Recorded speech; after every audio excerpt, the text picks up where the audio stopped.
You're listening to Packers Talk Network. PackersTalk.com.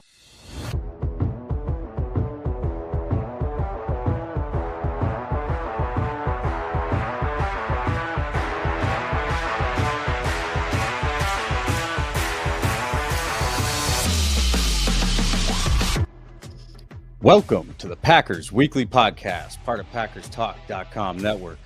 I'm your host, Miles Teddick, joined by your co-host, Tim Hamilton. We're just diehard Packers fans that love talking about the Pack. We're not getting into all the national sports media talking points and nonsense. We are talking about the top topics around the Pack every week, breaking down games during the season, and now, of course, sorting through all the drama and the rumors and the draft events, happenings of the offseason. If y'all want to support the podcast, please spike that like button for us. And most importantly, jump over to the Packers Talk YouTube channel, hit that subscribe button, hit the little bell next to it for bonus points. Those things mean a whole lot to us. Very, very helpful. And don't take much for you. You know, you're not going to miss anything. Jump over there, 30 seconds, boom, you're done. You're back. Not even 30 seconds. Probably do it in 10 seconds. You could have done it in the time that I've been rambling here. So go do it. Go subscribe.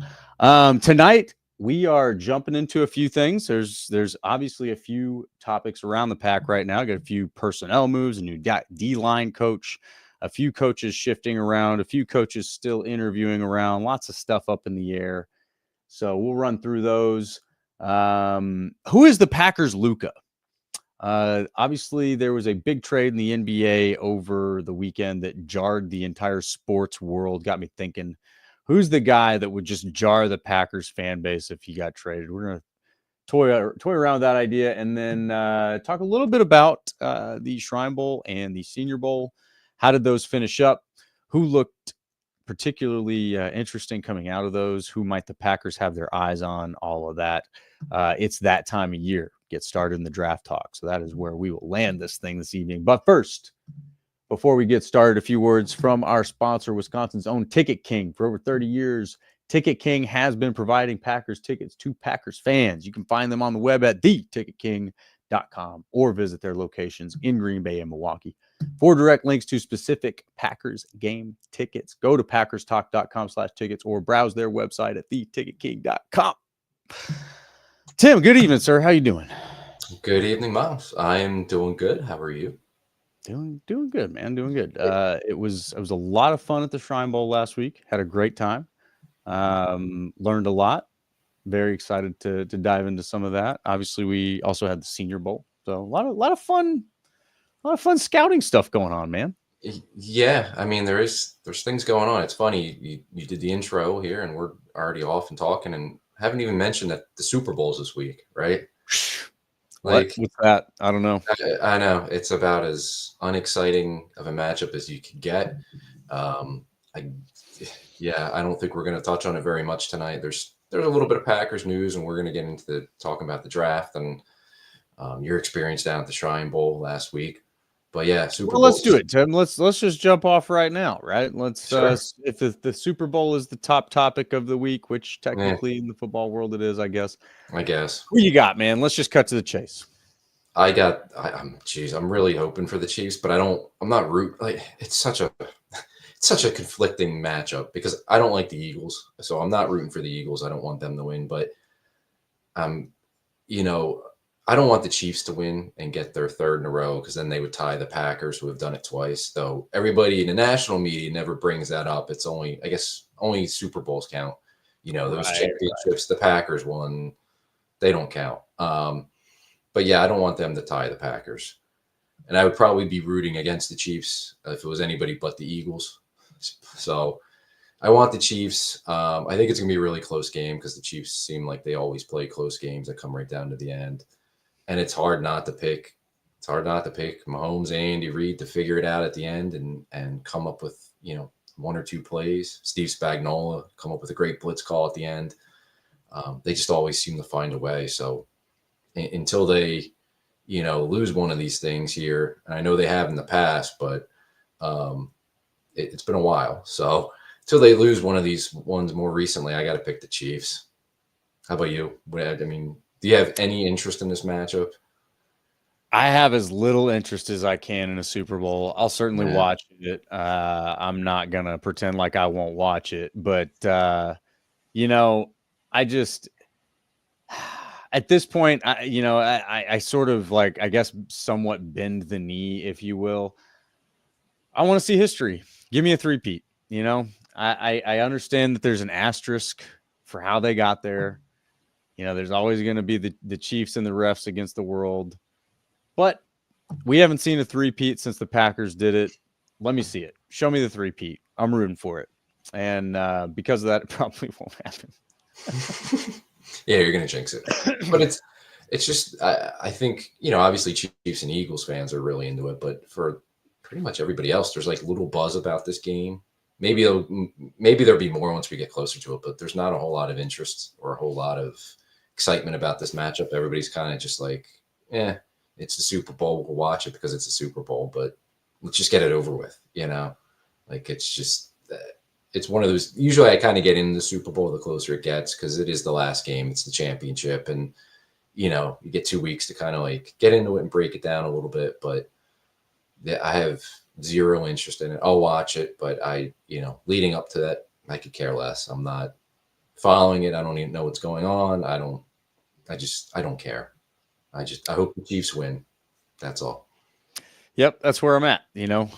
Give me a good game. I always root for a good game in the Super Bowl because they have a tendency to not be great games.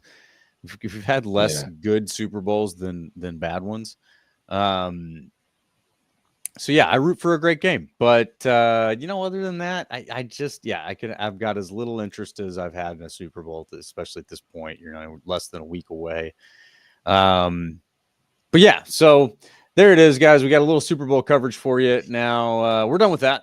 So if you guys want Super Bowl coverage, I'm sure there's somebody else who's got it. But we're talking Packers, right? This is Packers Talk. This is Packers Weekly. We got Packers stuff to talk about, which is unfortunately not the Super Bowl this year, but it might be next year. So let's get into that. All right. So we've got some new coaches to talk about. New D-line coach, Coach Covington, right?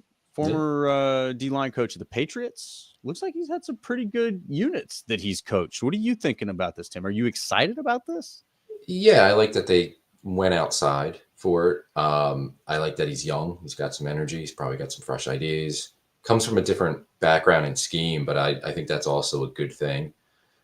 He was there as their D-line coach for 4 years. Before that, he spent a year as the linebackers coach or outside linebackers coach. And then they bumped him up in 2024. Belichick left. Gerard Mayo got the head coaching job. He promoted him to defensive coordinator. Didn't go very well for their defense, but there's a lot that played into that.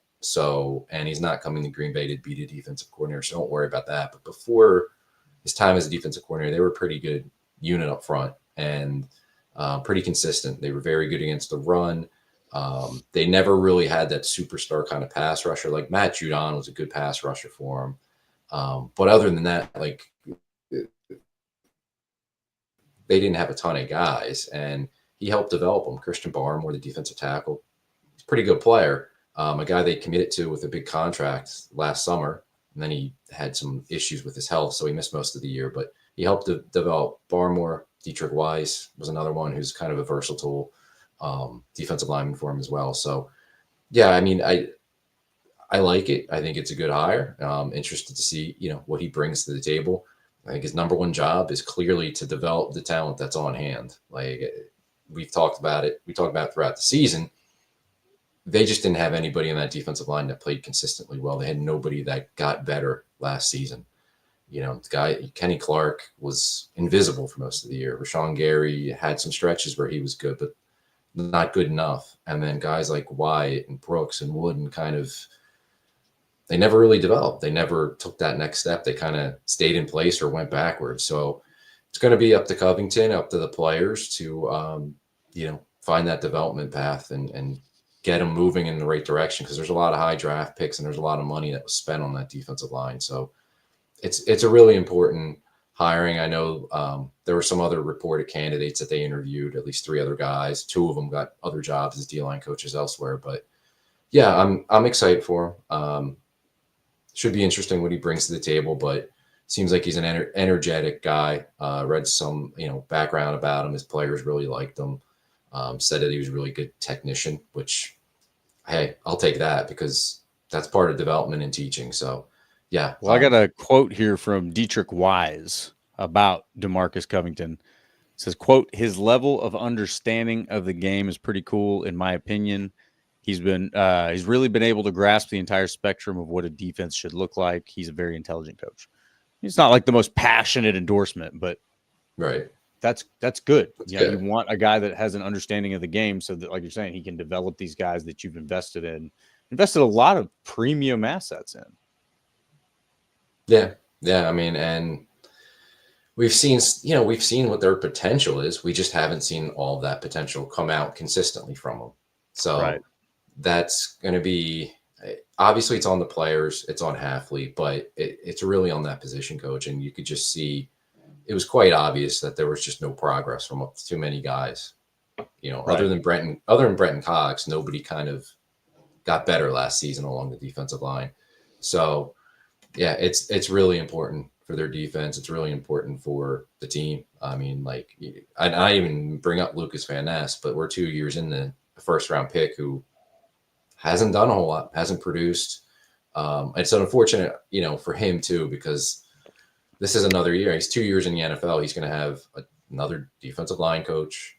He's already on his second coordinator and second scheme. That's a lot to pick up for a player who was already young and raw coming out of Iowa. So, yeah, it's an important hire. And, let's hope they got it right because a lot of their defensive success or, failure is going to ride on the success of that unit. But it starts with the guys they have in-house and then obviously any outside additions that they may make this season. But yeah, I'm excited for him. I think he's, coming from that scheme where they do they're not just a straight 4-3. They do a lot of different techniques.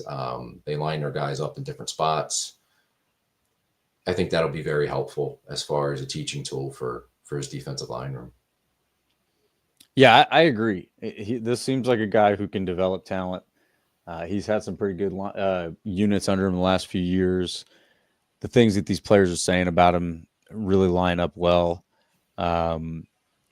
Just intelligent people consistently are endorsing this guy. I mean, even Gerard Mayo, I see him as a pretty intelligent guy as far as someone who was handpicked to replace Belichick. And him believing in DeMarcus Covington to give him some of the I believe here it says that they were giving him some of the play calling duties. So, I think there's a lot of good signs there for what you want, right? And that's the biggest reason they need a new D-line coach is because these guys haven't been developed. And you might look at one of them and he didn't turn out. It's like, maybe that guy wasn't it, but when all of these guys that you've invested premium assets in and seen some of them play at the highest level of the game are not producing, then yeah, you got to fix that coaching. I fully expect that leadership to be improved. And I think that this is a guy who can definitely do that. It's what it seems like at least. So, no, and then a good one here from our buddy R Showers, and sorry that we were late today, guys. But here we are. So I hope you guys will talk about the options on Quay and Wyatt and Quay, excuse me. Quay is a hard no to me, but there are rumblings. I will refer us to Goody's end of year press conference where he expressed some pretty, what I thought, clear enthusiasm for Wyatt for sure on a 5th-year option, but it sounded like Quay was right in there with that enthusiasm.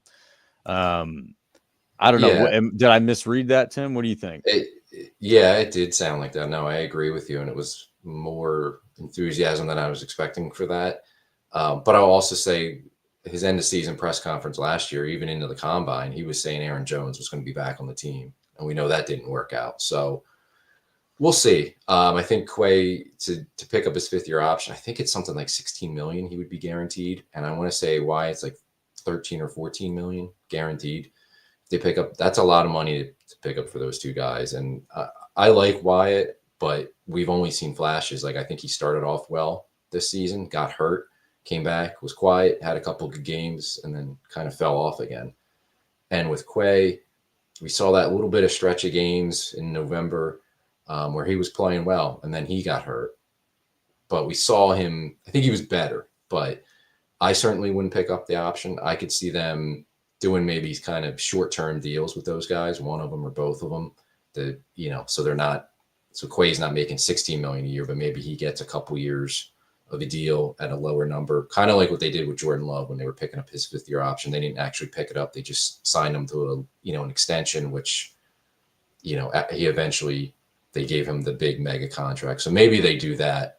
But yeah, it's going to be interesting because those are high cap numbers for guys who haven't produced at the level that you want first-round picks to produce at, and I wouldn't pick up either one at this point.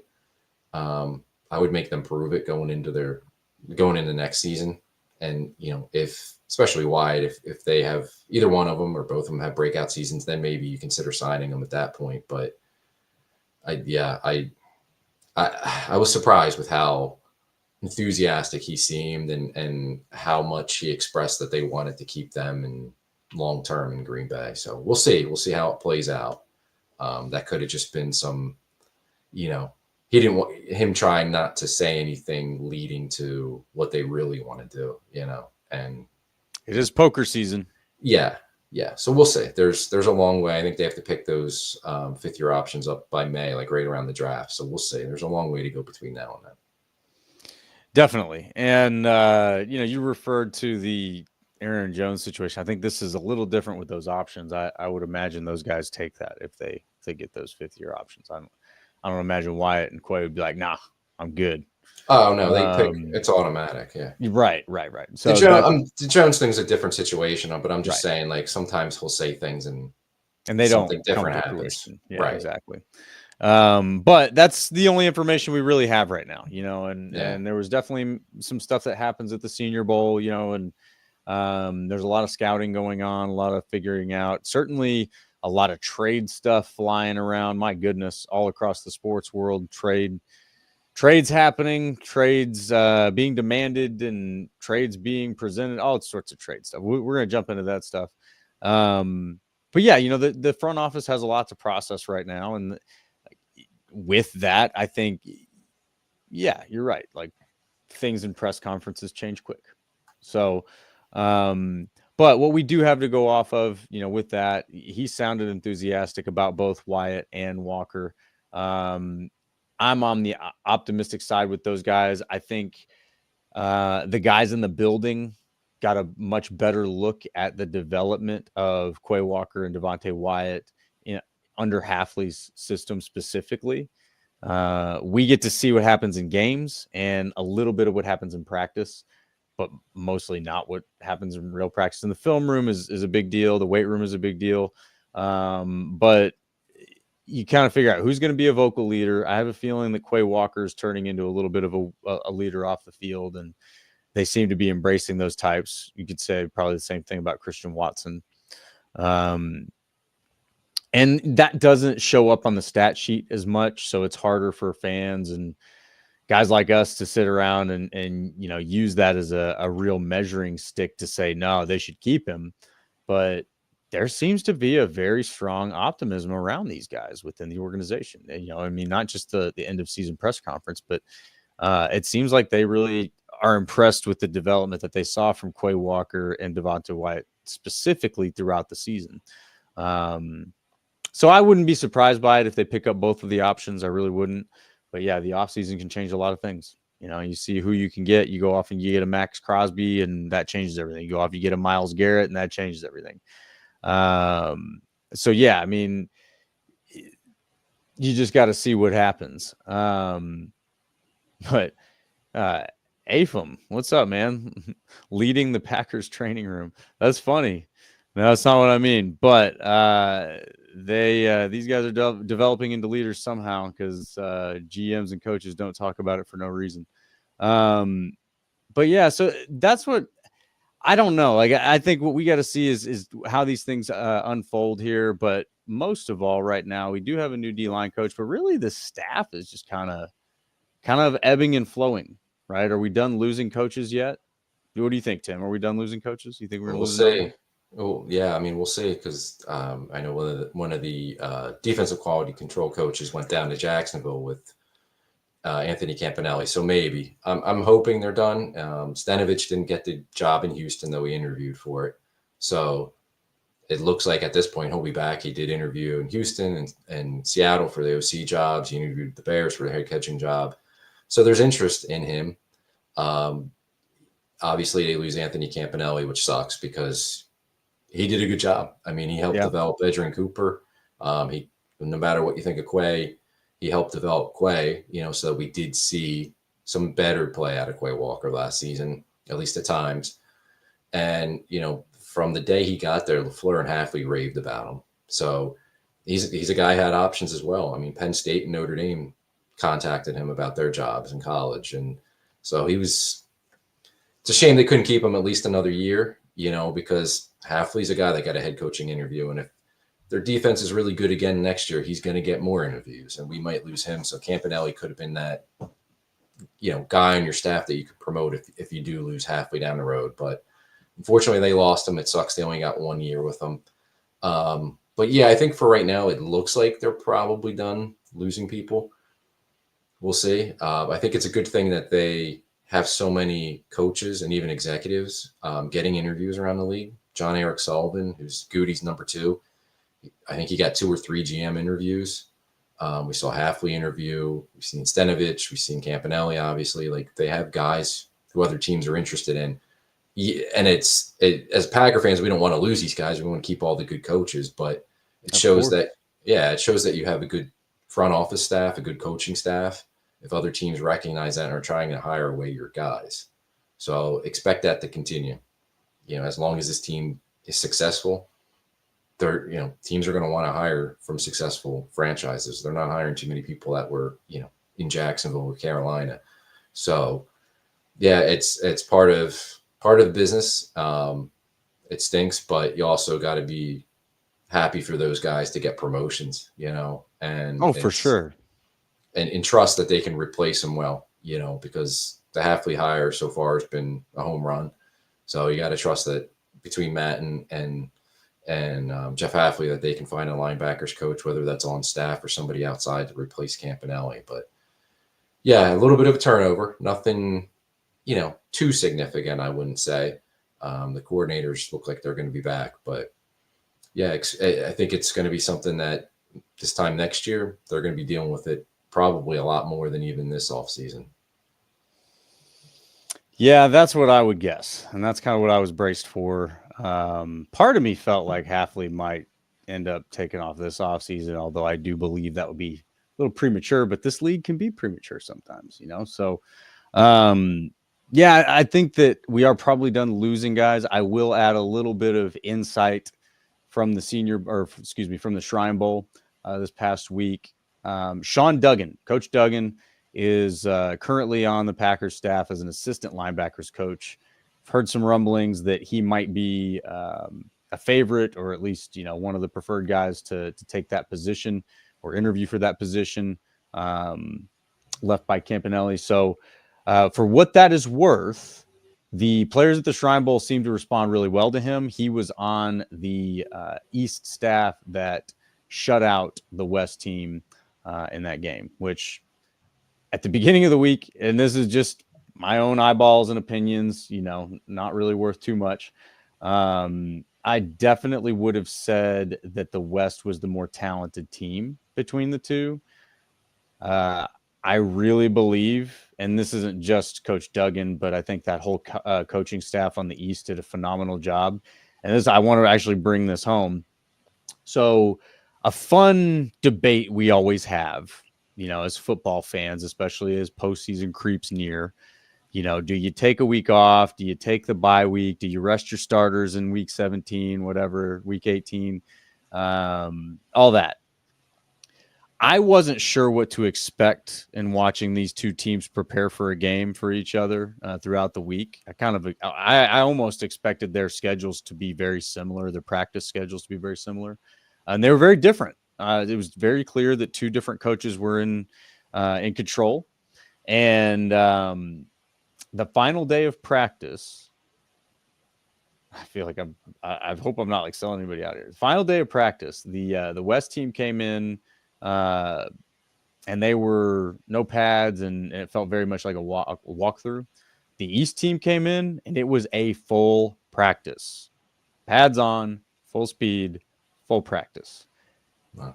And then we see how that played out in the game. So I will be team go from now on until new evidence is received. I think that seeing that, it was very obvious that the tone was just different. And I think at that point it was too late to change it.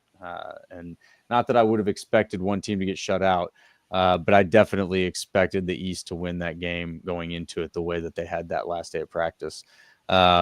So just for what that's worth, and Coach Duggan, again, was on that staff. Those players were fired up for him, and all those players were fired up for that coaching staff. So, it's a small sample, but he also has been part of the development of Cooper and Walker and all these guys. He's been on staff with Campanelli, worked right alongside of him. I got to talk to him for a couple of minutes. Seems like a great guy. Not that being a great guy, it gets you to be a good coach. Apparently, right. Joe Barry's a phenomenal human, but not a great coach.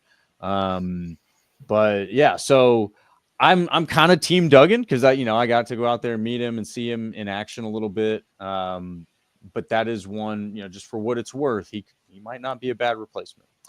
We'll see where they go with it. Stinovich also is getting some interviews. Appears that he would like to be a play caller. I would love to see how he is as a play caller for a different team. I really would. I'd like to see how that goes. And you know what? If he's a good play caller, that's great for him. You got to be happy for a guy that gets promoted, right? Yeah, absolutely. I think it would have made sense for Houston. Their offensive line was really bad this season, and he's an offensive line guy. He probably could have came in there and really helped the offensive line. I don't know how he would be as a play caller or developing CJ Stroud and all that, but at least from the O-line perspective, I think he'd be really good anywhere. So, yeah, he's trying to take that next step, and LaFleur can block him. I mean, even though he would be getting play calling duties, it's a lateral move, and LaFleur technically can block him from taking these interviews, and he has, and he's allowing him to do it. And I think that's good because LaFleur, going back when he was on McVay's staff, McVay let him, interview and get the job in Tennessee because he was calling plays there and he wasn't with the Rams. So, yeah, I mean, good for Stinovich. I would expect, again, if they have success as an offense next year, he's going to get more interviews, head coaching and play calling offensive coordinator. Yeah, and as he should. I obviously I'm not the biggest Stinovich fan on this show. I haven't been. I'm not shy about that, but I'm not here to also slander a man or like wish ill on him as a human. I definitely wish for the best for him and his family and all of that. I just don't know that I believe he's the right one to be in the room right now on the offensive side. I really would love to see another person come into that role, possibly from the outside, but we'll see how this goes. They're moving around, see what goes on. Is there any offensive mind out there? Say we lose Stinovich, who would you like to see come in from the outside? Any guys come to mind? Oh, that's available, or just I could pick anyone anywhere. Yeah, if you could just pick anyone, who are you plugging in there that you think could like sit in the seat next to LaFleur and they're going to make magic happen? Wow. That's a really good question. I mean, Andy Reid, but that's not realistic. Yeah. You can call the Bumblerooski or whatever. Oh, man. Wow. That's good. How about this? Really cool. This is worth some thought. Matt Nagy.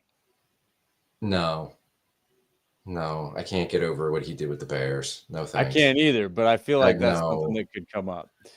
Yeah, no, I don't want Matt Nagy. But we've also got what's his name who just came back. He didn't do great with the Bears either. Hackett, Getsy. Right? No, Getsy's back. Excuse and me. I'm not. Yeah, that's true, but Getsy's circumstances he didn't have a quarterback with the Bears or with the Raiders, and he's not calling plays with the Packers. I don't, he's senior offensive assistant, whatever the hell that means. We'll find out. Yeah, we'll find out what his responsibility. I don't love that hire, but I kind of expected either Getsy or Hackett to be back on the staff just because LaFleur liked those guys so much.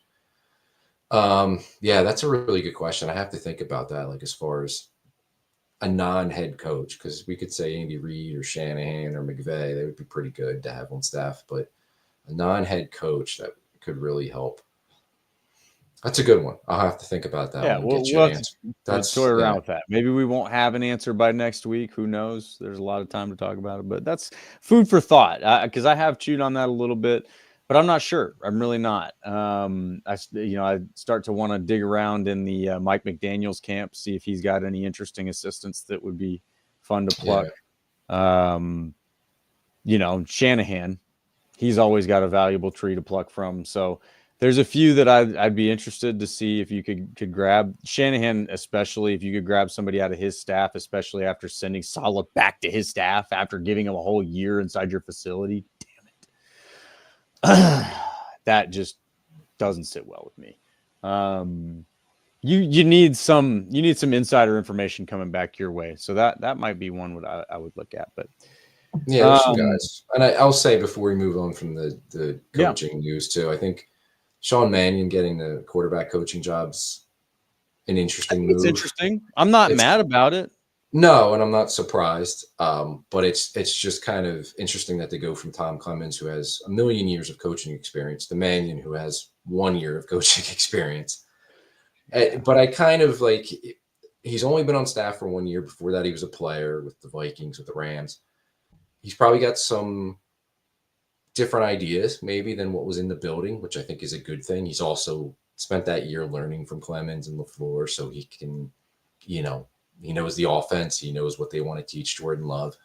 But he also gives them a more current on the field player to kind of help Jordan Love during a game, like sitting on the bench. He's seen these defense, not that Tom Clemens hasn't, but he's maybe seen them from being in a huddle and being on the field against them, or as a backup quarterback game planning that week against some of these coordinators and some of these defenses that he's seeing. So he's kind of got different, more fresher eyes to look at it. So his perspective is a little bit different, and coming from, other organizations, it's a different way of looking at things, which I think can be helpful for Jordan Love. And, and we'll say it's just, I'm not saying it's a bad hire or anything like that. It's just interesting that they go from somebody who's very experienced, one of the most experienced quarterback coaches in the league, to somebody who's got 1 year of experience as an NFL coach. So we'll see. I think it's interesting. It'll be cool to watch their interaction during games and how Jordan Love develops. And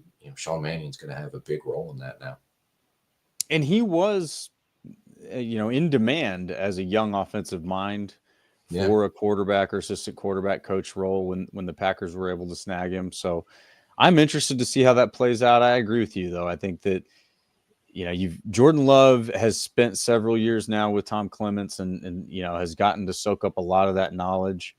Let's pair that now with a younger mindset and somebody who's been on the field and, faced modern defenses and that kind of thing, and see what you can get from it. And it's not to say that my take earlier was that Tom Clements stays forever. You never get rid of that guy. But now that he's retiring, rightfully so. Great career, sir. Thank you so much. I don't hate the idea of going the opposite direction with that. Because you've been able to absorb that knowledge that he has from so much experience as that coach.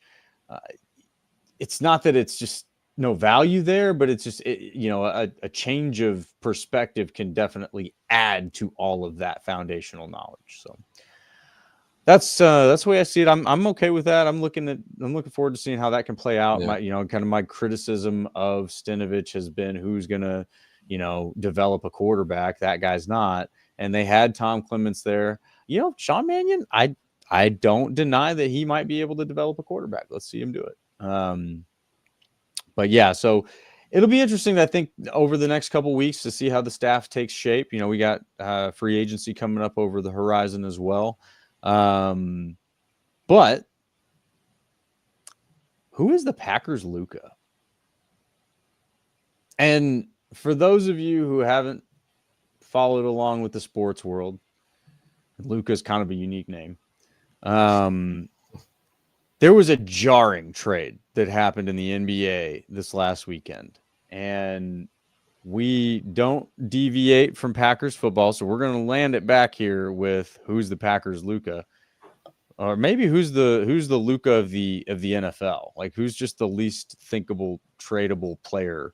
But this one got me thinking, because I am a casual Mavericks fan. Been to several Mavericks games. Grew up in the DFW market, and the Mavericks were my NBA team. Big Dirk fan here.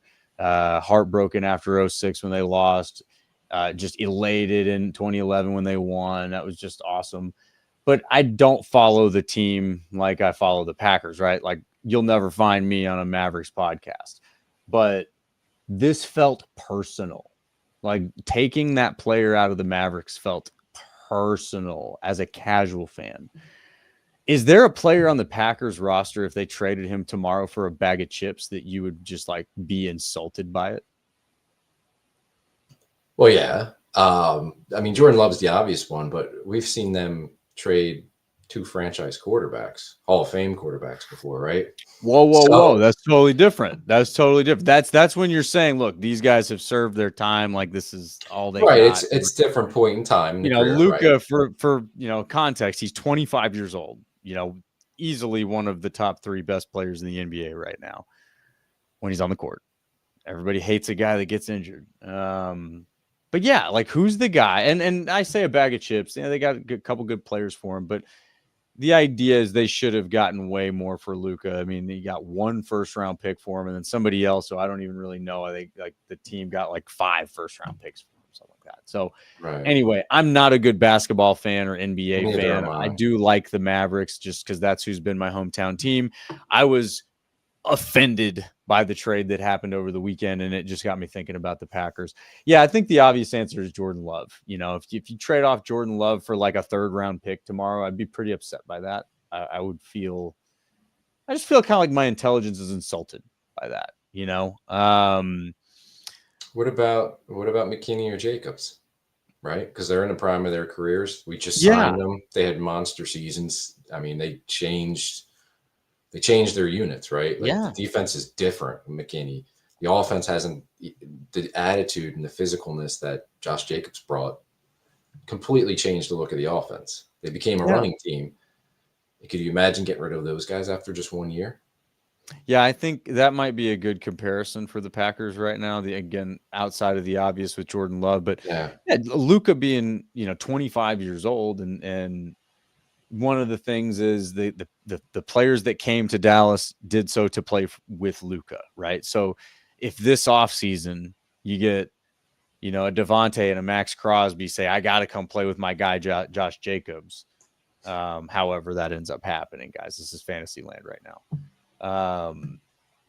And then you trade Josh Jacobs, I think that would really be a puzzling move. It's like, wait a second, these guys literally just came here for like to play with this guy.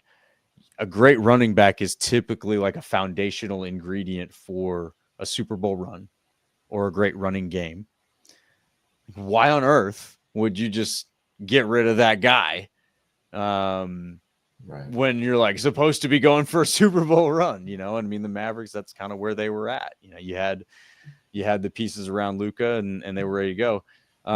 So yeah, it's just some food for thought. Interesting conversation, especially being in the offseason now. Who is that player? Chat, you guys let us know. Our showers, you're hitting on this one a little bit. We let some guys go pretty stupidly, and totally agree with that. Micah was one for sure. Micah Hyde and Casey Hayward is the other one that comes up pretty clearly and quickly. Yeah, I mean, those are similar, but not like a fraction of the impact. I mean, they're good players, but they weren't necessarily players that the fan base thought you were going to build the franchise around, but not terrible examples. Chris N, good to see you, man. Like the Raiders dumped Carr after Devontae came to play. I mean, kind of, yeah, and I don't know that you can call Carr a top 3 player in the league, but yeah, I mean, you get some good players to come to play with him, and then it's like, let's get rid of this guy. Just move on. Yeah, you're pulling the rug out from under people, man. They don't like that. That's kind of the thing. Get guys to come play with guys, and then you remove that guy. Well, those other guys who came to play with him aren't going to feel the same about it anymore.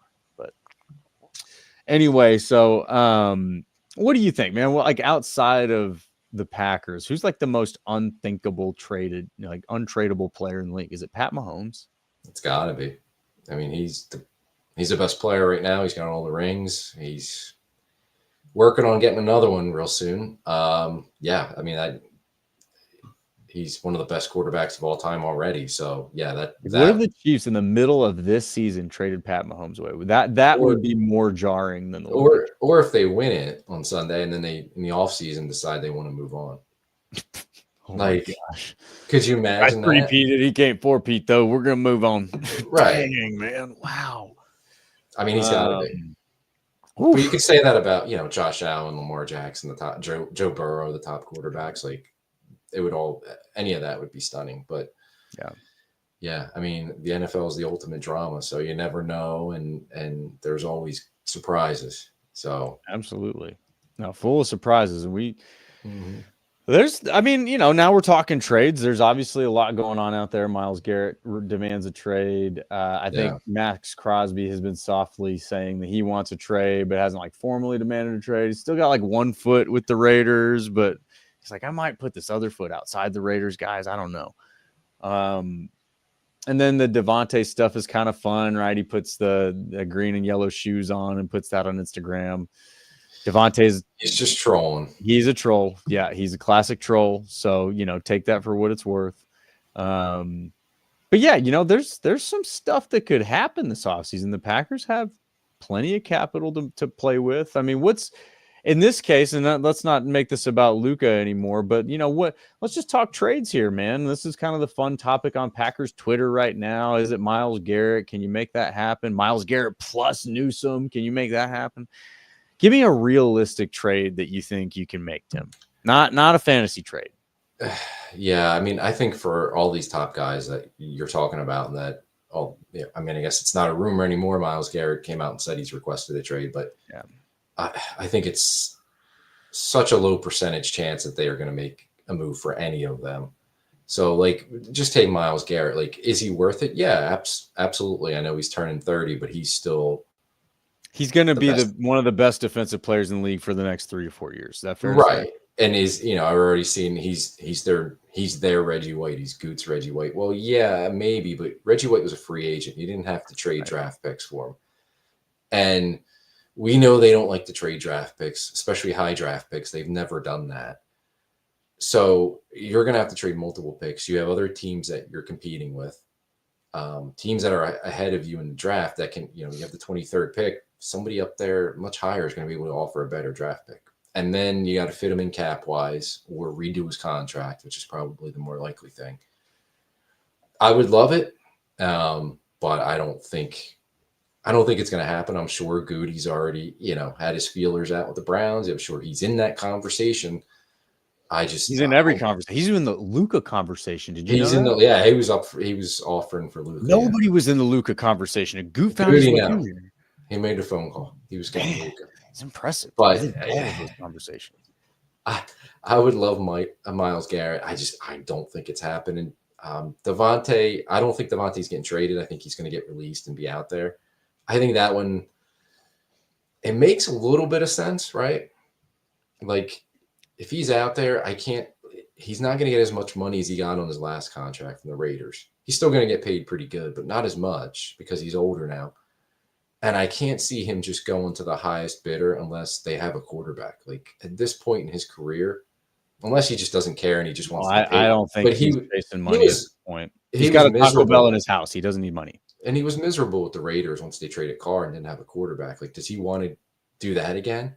So I think if he's out there, yes, he still wants to get paid, but he's going to want to get paid from somebody that has a quarterback. So that could be Buffalo. That could be Kansas City. Those teams need receivers. Baltimore. Kansas City scares me. That was the one that I was like, that's so obvious. It's so obvious that Devontae Adams should go to Kansas City, and I just hope he does.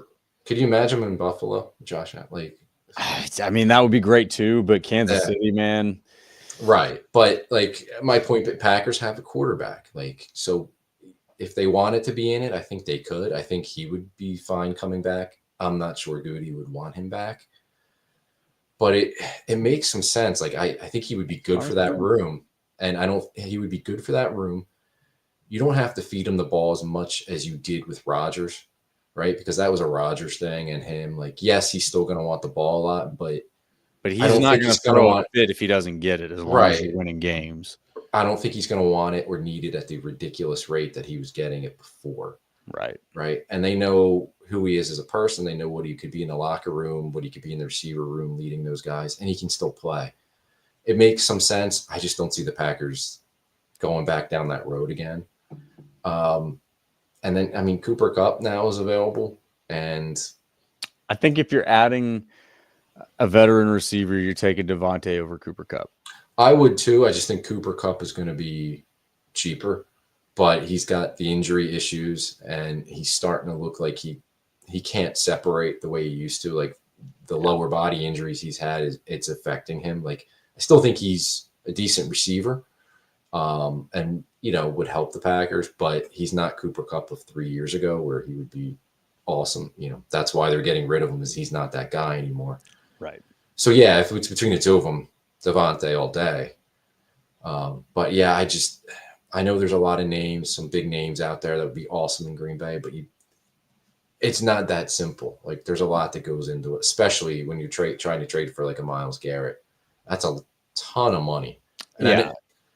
And a ton of draft capital. And then the other one that keeps coming up is DK Metcalf. And I don't know why Seattle, like, I don't know where that's coming from, first of all, because is Seattle looking to trade him? Like, if they trade him. That seems to be the chatter, but I don't know. I don't understand why. Right. Like, Smith and Jigba was really good this season for him. But, like, you trade Metcalf, you have one receiver then. Like, then they're going to be going to try to get their next DK Metcalf. So, like, why would they trade him? It doesn't make a lot of sense unless you want one of the other receivers that the Packers have. Or they don't want Dobbs or somebody, then. Or if they made the decision they don't want to pay him. But then if you're the Packers, you're going to have to give up some good draft capital and pay the guy a ton of money. So, like, the players would make sense for Green Bay, but it's really difficult to see a strong match where you could like see, all right, Goody would take a swing on this guy and give up what needs to be done and be able to fit him in cap-wise. Like having a hard time, like realistically doing it. Like if it was me, that's where I think Devontae fits in. I think Devontae would take like between a $15-20 million deal for 2 years, something like that.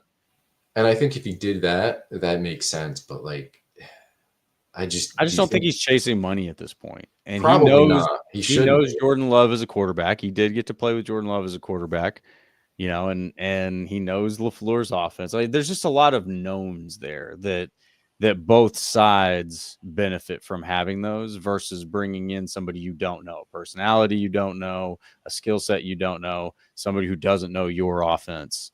Now, there's DeAndre Hopkins out there. But yeah, and Devontae and DeAndre Hopkins are about the same age, I believe.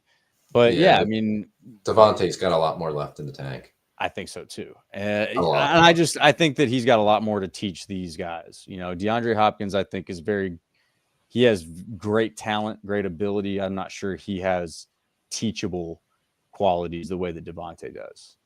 Yeah, and he can't get open. Like everything's a contested catch with Hopkins. That's what I mean. Like he wins on pure talent, and you can't just tell guys like, "We'll go win on pure talent." I think Adams makes more sense.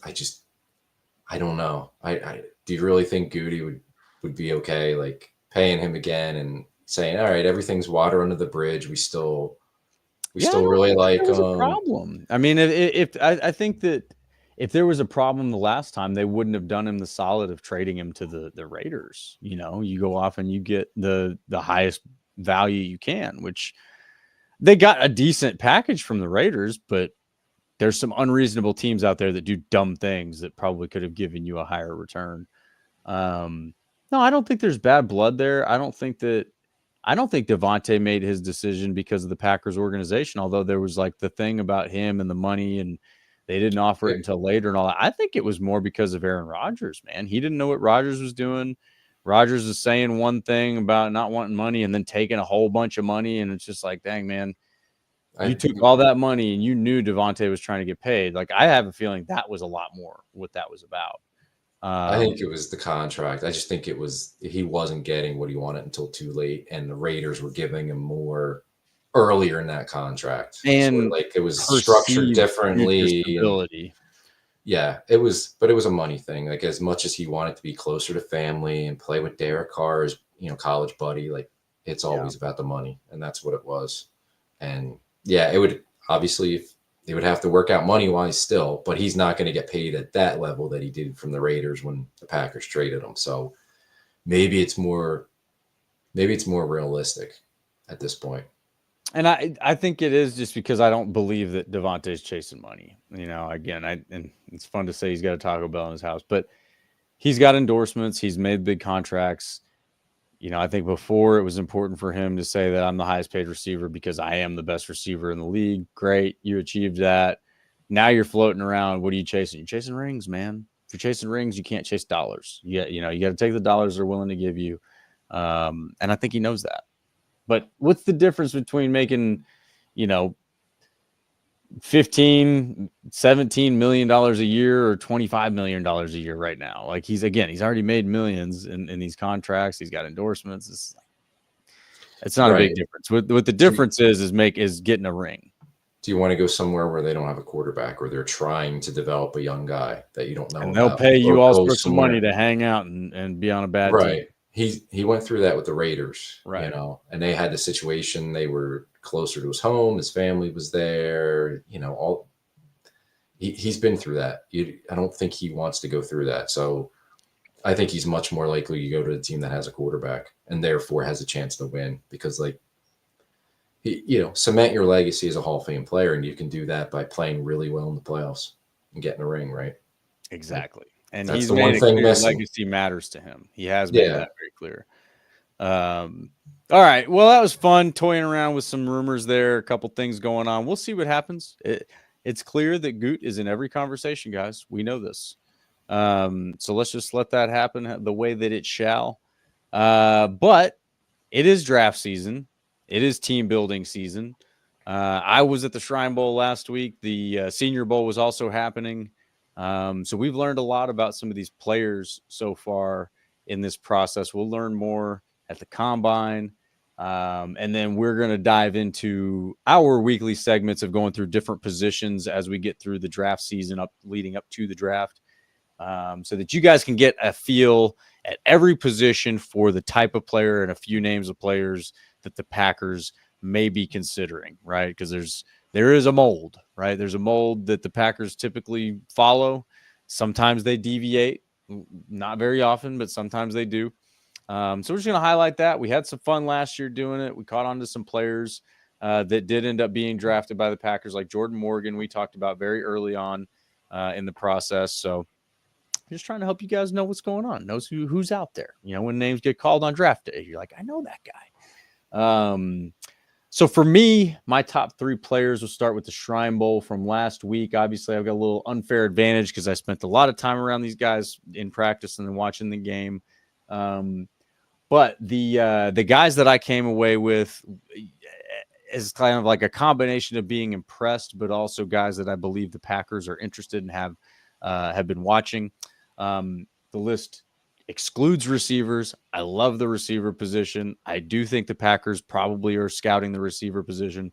I don't think they're prioritizing it in the draft.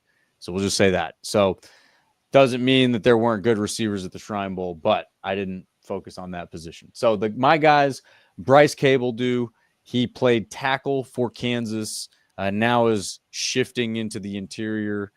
Saw him play all five positions throughout the week of the Shrine Bowl, which does include center. He didn't want to do as much work at center at the Shrine Bowl because there were other guys there as centers already. Didn't want to take anything away from them. But he is very confident in his ability there. So that's something to think about. I just thought he screamed a Packers guy. He's a Goot guy. Can move all over the line. Very interesting guy to talk to. I got a quick interview with him that'll hopefully be going up on our Twitter here in the next few days. But Yeah, very interesting guy. He had a great week. Again, he was on the winning team here, and they ran all over him. So very happy, very excited about him. Kobe Bryant was one that I know is deviating from the Packers mold. He's 170 pounds. He's 6'1" or like 6', 6'1". He's not short, but he is light. Yeah, I think the lightest corner the Packers have drafted is like what, not 194 or something. And that was Jair. They don't deviate. They don't draft light corners. They don't do that. But this guy does not play like he's 170 pounds. He doesn't know that he's 170 pounds. He does not care. And the whole week at the Shrine Bowl, I shouldn't say the whole week, the days that he actually practiced, because he was done. He did not need to do any more. And the way it works when teams watch you at these things and they tell you, hey, you're good, they tell you to stop practicing and don't play in the game. That's why at the Senior Bowl, you saw Mike Green for a hot second, and then he was done. But anyway, Kobe Bryant practiced for 2 days, accomplished what he needed to. They shut him down, and he was in street clothes the rest of the time, but he was still there. He came out against the bigger receiver for Nebraska. I think his last name is Nair, who's like 6'3", 6'4", bigger body guy, and immediately got physical with him and got the pass breakup on his first rep in camp or in practice. And it was every rep was just like that. I think he had a pass breakup on a tight end. The dude can play big. It's not just that he's good at being a press guy outside against mostly receivers that aren't out physicaling him. He just plays bigger than these guys. So that's one. There's very few exceptions that the Packers usually focus on or go after. This is one. Keep him on your radar, because if he's available in those like early day 3 rounds, I would not be surprised by the Packers snagging him at all. Cam Horsley is my third one. Interior D-line out of Boston College. I definitely think that there's some good information that Hafley would have about this guy. But he had a great week at the Shrine Bowl, made some plays in the game. Very consistent guy, good size. This is a deep D tackle class. So this is a guy that maybe in other drafts might go like second, third round. And this draft might go like fourth, fifth, sixth round. You get a lot of value out of a player like this. He may climb boards. That's what guys do this time of year. But Cam Horsley, Boston College is my last one. So who do you got from the Shrine Bowl, Tim? So obviously I was relying on your eyes. Since you're there seeing in person, we don't get to see the practices, and that's more important. Same with the Senior Bowl. Like, the practices are way more important than the game For sure. itself. So I'm just going to go off of what you told me last week and what I've seen other people who are on site and some clips have gone. And I'm also going to pick 3 guys that are different just to give us some variety here. So Jordan Phillips, the defensive tackle out of Maryland, had a really good week. It's a little short. I think he's only like 6'1", maybe touching 6'2". But he had a really good week beating dudes. He doesn't look it. Just putting that out there. Yeah, he's short, but he's not small, if that makes sense. Right. Physical up front. They had a tough time blocking him in the practices. So Noel Williams, the cornerback out of Cal, he's got Packer size. He's sticky, plays good man coverage, around the ball a lot, will contest catches. He's another guy that people had mentioned during the week, looked good. Saw some of his film at Cal. Again, he's a physical, aggressive corner, so I think he would fit their scheme well. And then Kenneth Grant, the defensive tackle out of Michigan. He's a guy I saw play for Michigan just because Michigan's been on a lot. I've seen a lot of Big Ten football. A massive dude, a gigantic human being. They don't usually take guys as big as him because he's 340 plus, but you never know. Maybe they break the mold. I think he could come right in there. TJ Slayton's a free agent. He moves on. Here's your TJ Slayton replacement to play the nose. I think he gives you the potential to be a little bit more than just a run stopper. Gives you a little bit of pass rush potential. He's never going to be a big sack guy, but he can at least push the pocket a little bit and disrupt things. But certainly at that size, he should come in there and be real physical and a really strong run defender. If Slayton leaves, he could be his replacement. So those are my 3 guys. This is definitely a year to replace a guy like Slayton. There are a lot Yes. 6'3", 340 type dudes. Usually there's like one or two, maybe. There's several in this draft, and they'll be available throughout the draft. That's what, you go to all the draft experts, Jeremiah and Brugler and all those guys. It's a very deep draft on the defensive line. And I think that's really good for the Packers because not only do you need pass rushers, but when you pick, if there's a defensive tackle you like, even with having Brooks and Clark and Wooden and Wyatt and all those guys, you can never have enough. And they have some contract situations coming up. So this is almost planning ahead to a defensive tackle, but it's supposed to be a very strong draft on the D-line. And I think that's great because it sets up what the Packers need. And I'm always a believer in you build through the trenches, you build on your lines. And I think you look at the Eagles in the Super Bowl. That's what they always do year after year after year, offensive and defensive linemen. And that's why they continue to be successful. So, yeah, absolutely. And that's what I think the Packers need to do in this draft. I don't think you need to get distracted with, we need a new receiver, a new running back. Now listen, if that tight end out of Penn State shows up at the end of the first round, you might have a dilemma on your hands. now we're talking. But ultimately, yeah, you got to, and he's part of the trenches too, by the way, but you got to build through the trenches, especially now you've got some pieces to work with. Look what the Chiefs are doing. They're not winning because Mahomes is setting the world on fire. They're not winning because they've got 3 receiver ones out there just torching people. They're winning with defense. They're winning with good ball control and smart offense and not turning the ball over. So that's what I think the Packers need to continue to double down on. You got good pieces, good weapons. Go get some Right. big men. They need corners, and they're going to get corners. And I'm not saying forget about that, but build your lines. You need depth there, and you could see they were healthy all year in the offensive line. But then when the playoff game against the Eagles, you lose Elton Jenkins. Take long. Right. And just losing Elton Jenkins, they had nobody that was a suitable replacement. Nobody's going to be Elton Jenkins, but nobody could even survive in that game. Telford and Glover, they were terrible. You can see how quickly the depth comes up, and you're unlikely to go through another year where all of your guys start every game. Myers missed one game. The rest of the linemen started every game. That's unlikely. So you need depth there. And they had trouble, going back to last training camp, figuring out who their tackles were behind Walker and Zach Tom. So you need to start developing that. And there's contract situations with both of those guys coming up too. So offensive linemen and defensive linemen should keep taking swings on them, keep developing them, because you always need those guys.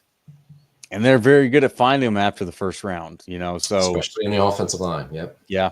So, and I think that, what I've said about this draft, and I think this holds true at most positions, is the star power is not what it was in previous drafts. This is a draft that lacks star power, but there is depth. There's going to be a lot of value available on day 3.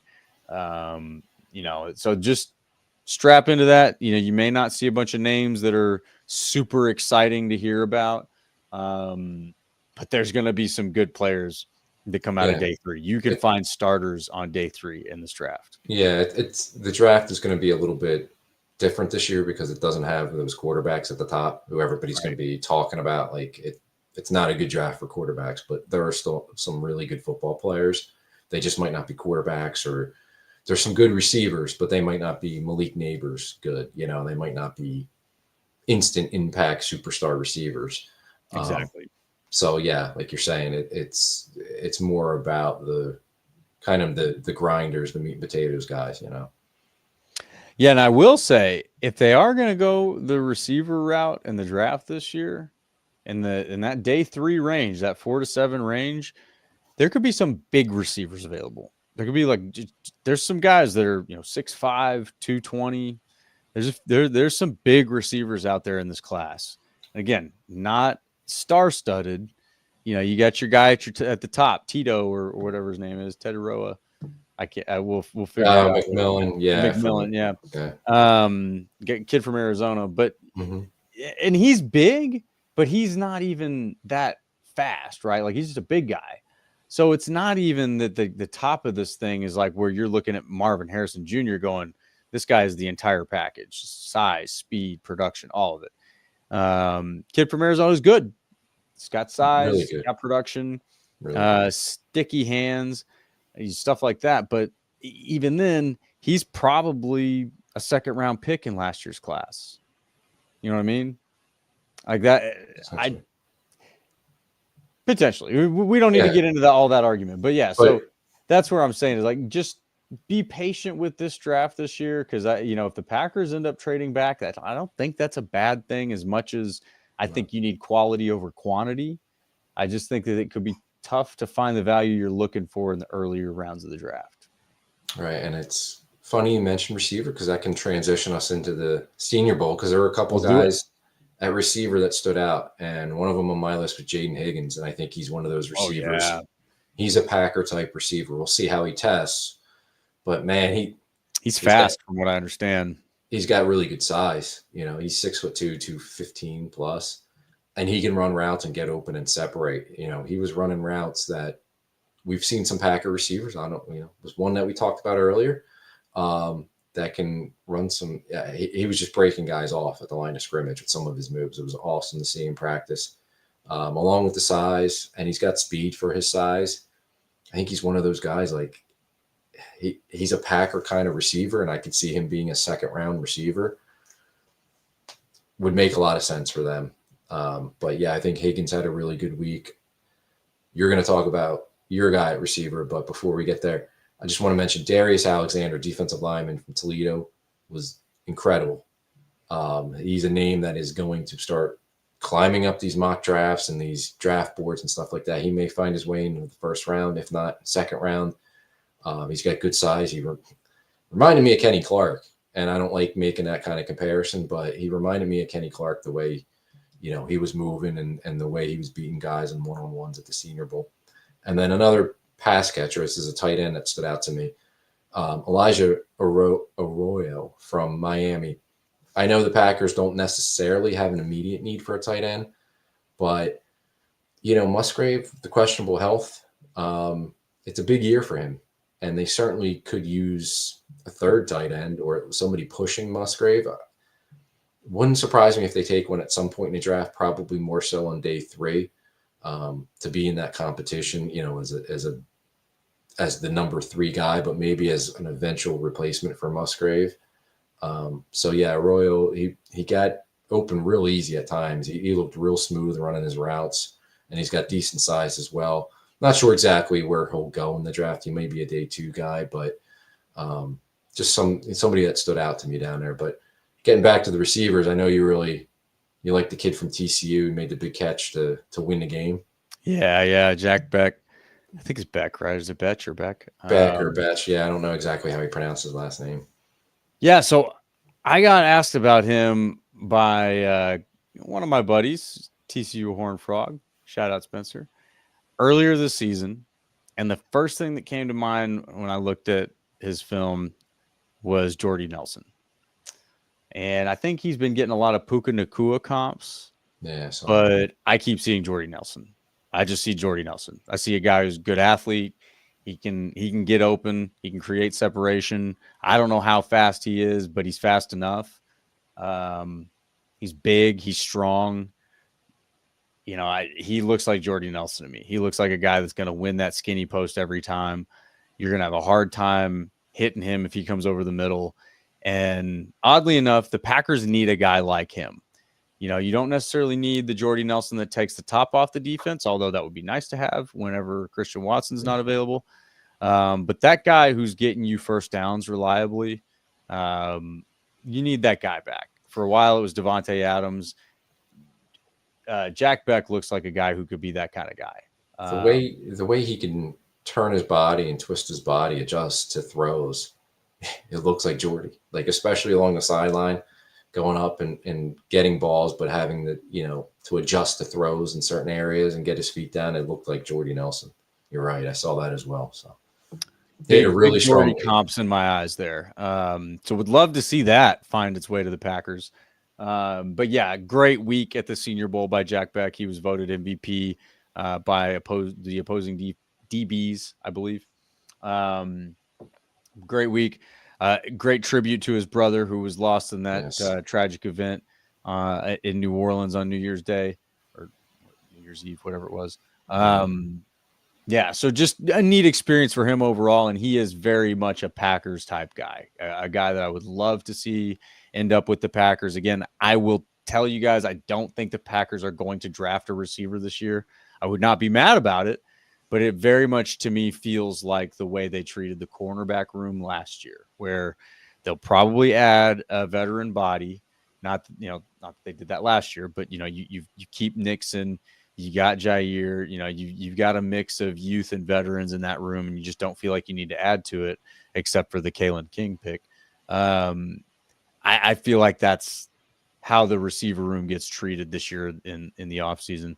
I could be very wrong, because I would have bet a lot of money last year that they would not have signed Josh Jacobs in free agency. So that happens, but that's what it feels like to me. We'll see. There's some good receiver value in this thing all the way through the 7th round. So we'll see. And then the other guys that I had were not very surprising guys to bring up. Mike Green obviously had a great week, pass rusher out of Marshall. He, I think the weigh-in was a big one for him. He weighed in right at like 250, I think. Yeah. So, I mean, yeah, he's got the size to do it, and he came out, made a statement early, shut it down, and his job was done for the week. So he's one that would be great. I don't know that he makes it to the Packers. I think he probably goes in the first half of the first round. Not sure. I'm not doing mock drafts yet. We're not slotting these things yet. We're not that kind of guy. But yeah, Mike Green, real good football player, probably going to go early in the draft. Gray Zabel is the other one. Lineman from North Dakota State. This dude won the Senior Bowl, in my opinion. He shut everybody down in one-on-ones. He was a monster. You just can't say enough about him. Just a beast of an O-lineman out of North Dakota State. Looks like a Packers guy. I don't know how early he'll go in the draft. You don't necessarily need to go off reaching for guys like that, but if there's a chance to take a guy like that, I got to believe the Packers want to do it. So, yeah, those are my 3 guys from the Senior Bowl there. Yeah, and Zabel, too. I mean, he was a college left tackle who's going to move inside, and I think he was practicing mostly at center, and that's where a lot of people see him. But, that's kind of a Packers thing, too. They love taking tackles, left tackles, and kicking them inside. So he's going to play guard or he's going to play center. Yeah, he was awesome all week, and if he's your center, he could very well be the Josh Myers replacement. But he was consistently strong all week against anybody that he put out there. And there were some very good defensive linemen down there, and he was shutting them all down at a new position for him, really, at center that he hasn't played before. So, yeah, he's quite impressive. He's definitely, again, it's a while still before the draft, but I can't see him getting out of the 2nd round. Yeah, no, I would have to agree with that. So, all right. Well, so it's been a pretty good episode. We got a little late now, but yeah, we got a lot more draft talk coming at you guys throughout the draft season here until the draft happens in Green Bay. Gosh, that's going to be fun. For what it's worth, I do not believe that anybody is telling Goot that he cannot trade his 1st round pick because they have to have one that night. Sounds like an interesting theory. That was also another thing he shot down pretty quickly in his end of season press conference. But we'll see what happens. It'd be pretty cool if he trades for Myles Garrett or Max Crosby. I don't think anybody would be mad that he didn't have a 1st round pick if he went off and did that. So we'll see. Strap in, because it could be a really cool offseason. This could be a fun one. They've got resources. They've shown that when they know they've got a problem, they're going to fix it. So it's going to be fun, Packers fans. We're going to have some fun. But we appreciate y'all hanging out with us tonight, this week, on the Packers Weekly Podcast, part of PackersTalk.com network. If y'all would please do us a huge favor, run over there. If you're not on YouTube right now, get on YouTube, search Packers Talk, hit that subscribe button, hit the little bell next to it so it'll let you know when we're out here streaming and talking about Packer stuff. That would just be fantastic if you could do that for us. And, of course, follow us on all the other socials and come enjoy some Packers banter on the Twitter sphere. I still call it Twitter because it's funner than X. X just sounds like drugs to me. So, yeah, come hang out with us and enjoy all the chatter. But otherwise, spike that like button if you are on YouTube right now. And we will see y'all next week, Packers fans.